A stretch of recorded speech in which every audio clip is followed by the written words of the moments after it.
Hi, this is David again, and I wanted to make this video around the subject of how the Mormon Church tricks you and me and the world into believing it's not possible they're a cult. It's not possible that they're bad people. I can't believe the things I hear about them.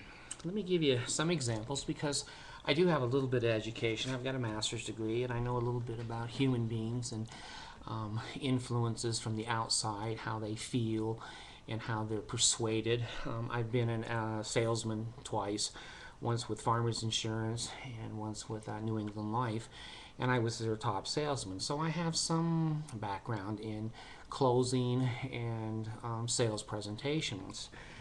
Let me be clear that you can see my my video crew. It's me. I am the sound man. I am the light man. I am the cameraman. I am the locked door man where kids are pounding on the door. I wear stupid clothes and sometimes they have stains on them. And I noticed the other day, one of my videos, my shirt was on inside out. Now, is that a person that you would put great faith in the things that they say? Of course not. If I had a library book, a law firm book, and I was sitting at a great big wood table and I had a briefcase and little glasses and I, had lots of hair, you would think I'm telling the truth. Well, I'm telling the truth without all that crap. That crap is what I kind of want to talk about with the Mormon Church. If there's anybody that is an expert, and I'm talking beyond Hollywood. I've been in Universal Studios a couple of times, and Steve Allen years ago on his set, and the Beverly Hillbillies. I mean, these are TV movies that most of you never heard of in your life.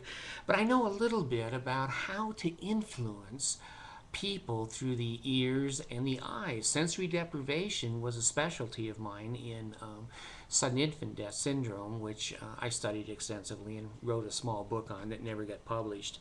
But let me give you some examples here of what I'm talking about. Okay, number one is the way they dress. Our society has been trained, and you and I have been trained, that if we see a man in a business suit with a nice partial red tie and he has clean shaven and a short haircut and he's carrying a lawyer's briefcase, that's an important man. It may not be. It might be Homie the Clown dressed up. But you and I don't see that. We see somebody who's educated, has money, they drive up in a BMW or a Mercedes or a Cadillac, and we go, oh. And if he gets up in front of us and says anything, even if he's talking like Homie, we go, yeah, he knows. He knows. Okay, so be careful that when you see their beautiful young girls in extremely modest dress, and the boys in suit and tie, and the men in suit and ties, and they've got all the bookcase behind them, and the American flag hanging here, and, they're talking real slow and telling you the way the world and that the Lord has spoken, and they have a feeling deep in their heart. And then, of course, Tommy Monson, he talks about widows all the time, and there's some evidence that maybe some of them exist and some of them don't. Tommy has a little bit of a trouble remembering the truth, and that's been somewhat documented on other websites.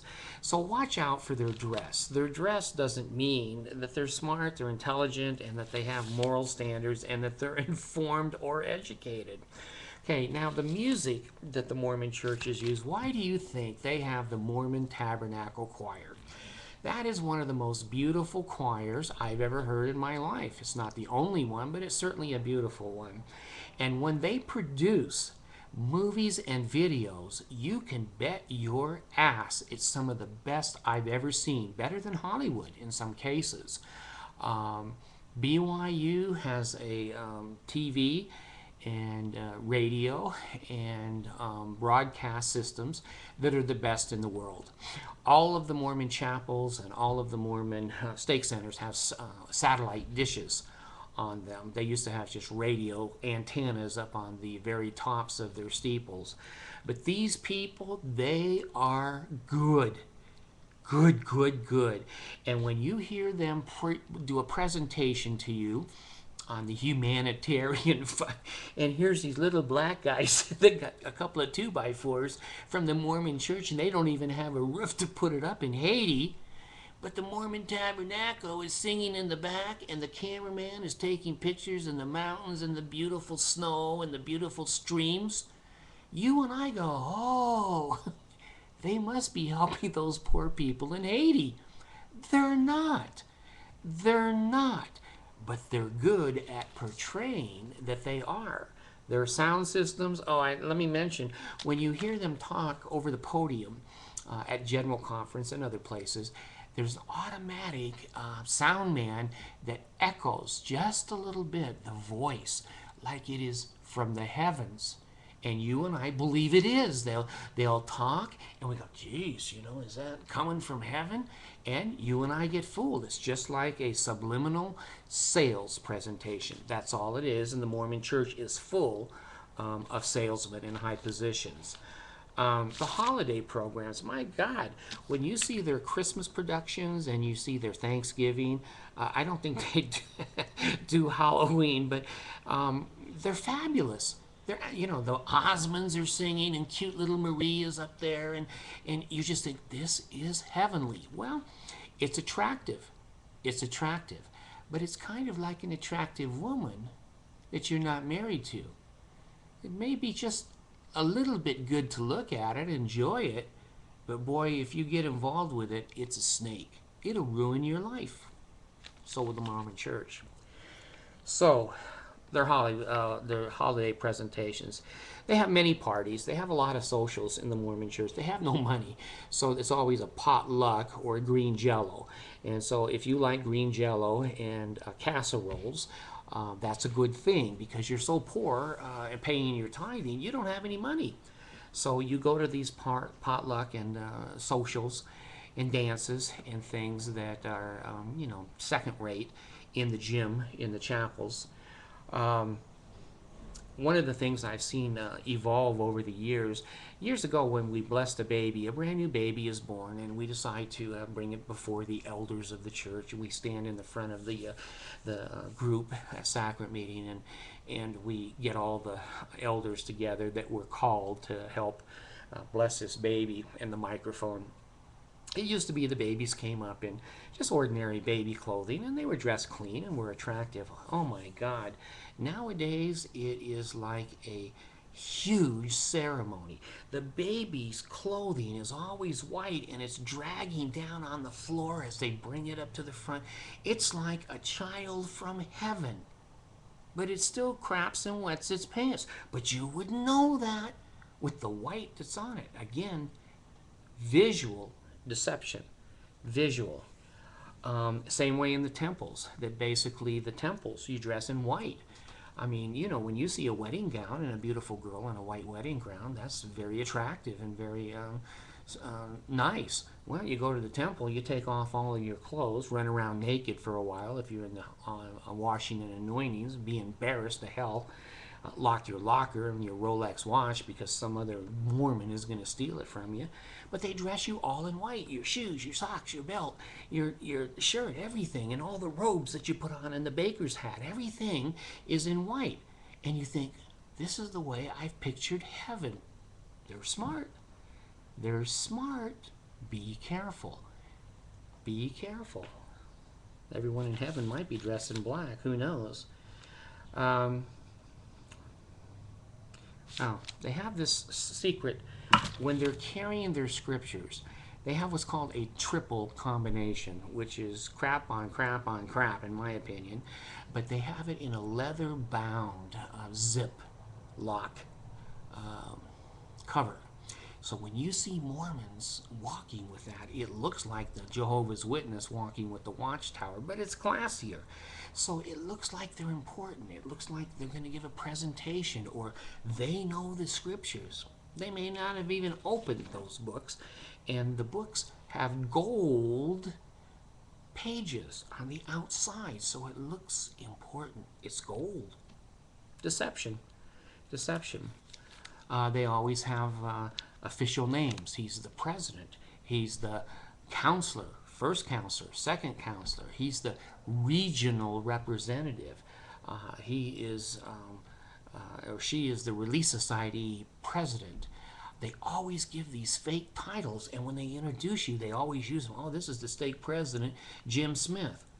Oh, president, oh.